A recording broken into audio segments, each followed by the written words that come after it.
हैं बल्कि श्री सीताराम जी मिले हैं और भरत जी ने चित्रकूट से सीताराम जी को लाकर अयोध्या में सिंहासन पर सिंहासनासीन कर दिया है। इसलिए मंगलाचरण तो चित्रकूट से ही हुआ है राम राज्य का। बोलो हुआ है कि नहीं हुआ है? नित्य पूजत प्रभु पावनी प्रीत न हृदय समात भांग मांग आयुष करत राज काज बहु भात। इसलिए प्यारे चित्रकूट धाम भगवान की तपस्थली तो है ही, लेकिन प्रेमस्थली भी है। यहाँ भाइयों भाइयों का प्रेम भरा भाव भरा मिलन हुआ है, क्योंकि परम प्रेम, प्रेम नहीं परम प्रेम, परम में पूर्णता है। परम प्रेम पूर्ण दो भाई, मन बुद्धि चित्त अहिमित बिसराई।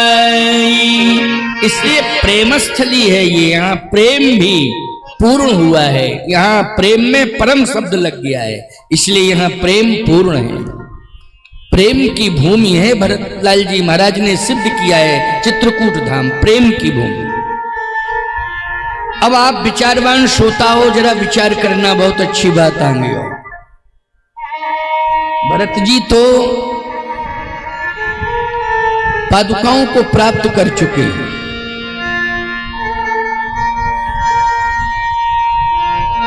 लेकिन प्यारे ये पादुकाएं लेने के लिए भरत जी आए थे कि राम जी को मनाने के लिए आए थे? बोलो, राम जी को मनाने के लिए आए थे कि मनाएंगे रूठे हुए प्रभु राम को, अयोध्या वापस लाएंगे और सिंहासनासीन करेंगे, ये संकल्प लेकर के आए थे। लेकिन पादुकाएं मिल गई, इतने में ही संतुष्ट हो गए? नहीं नहीं नहीं, भरत जी महाराज प्रभु की आज्ञा को शिरोधारी कर रहे हैं। ये मर्यादा है। जैसे कोई सेवक है, ईमानदारी से बताओ, स्वामी की आज्ञा का पालन करेगा सेवक कि नहीं करेगा?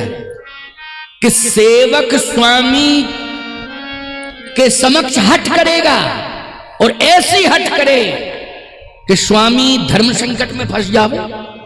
ऐसी हठ करे सेवक कि धर्म संकट में ही फंस जावे स्वामी, तो ईमानदारी से बताओ वो सेवक नहीं है, वो शोषक है, शोषण करने वाला। समझ रहे हो कि नहीं? वो सेवक नहीं है, वो क्या है? शोषक है। समझ रहे हो कि नहीं?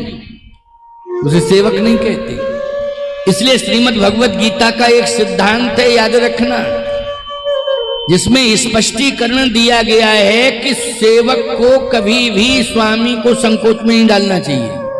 सेवक कभी स्वामी को संकोच में न डाले, और यदि वो संकोच में डाल रहा है तो डालता कब है सेवक स्वामी को संकोच में? जब अपनी डिमांड रखता है स्वामी के सामने। सेवक जब अपने स्वामी के सामने डिमांड रखता है तो बोलो वो संकोच में डालता है कि नहीं डालता है अपने स्वामी को?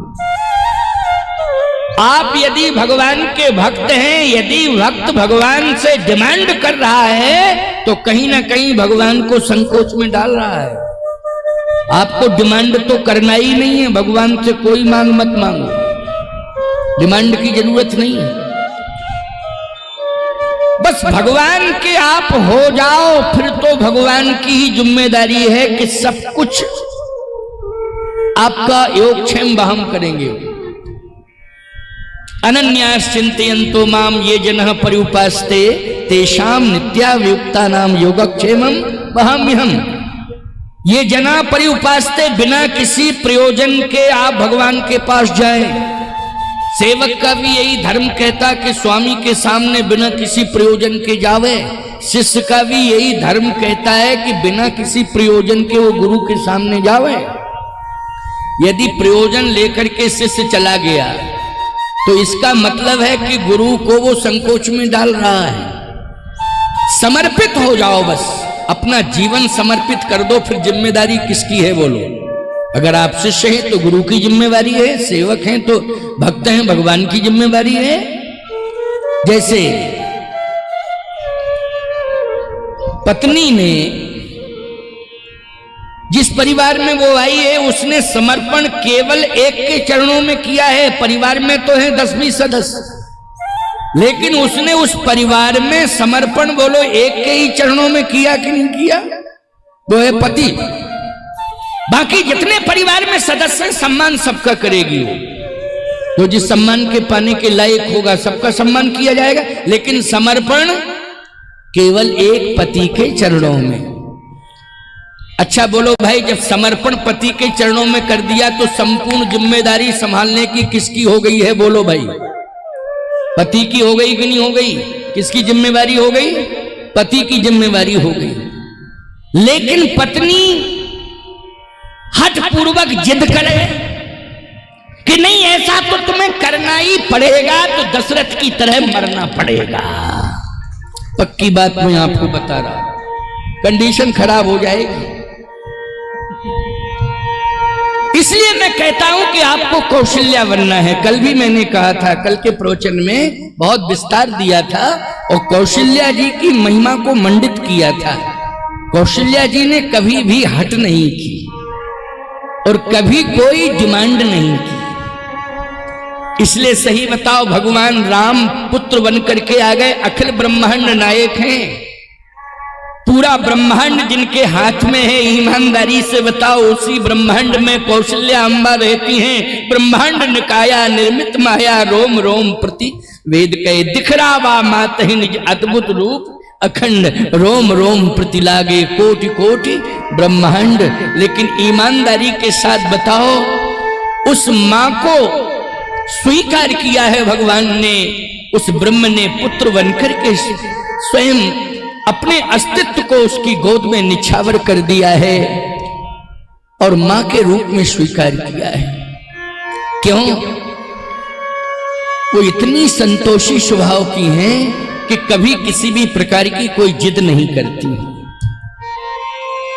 जिसके जीवन में संतोष होगा वही परिवार को संतोष दे पाएगा, और जब परिवार में संतोष का साम्राज्य आ जाएगा तो निश्चित रूप से उसी धरातल पर राम राज्य स्थापित हो जाएगा।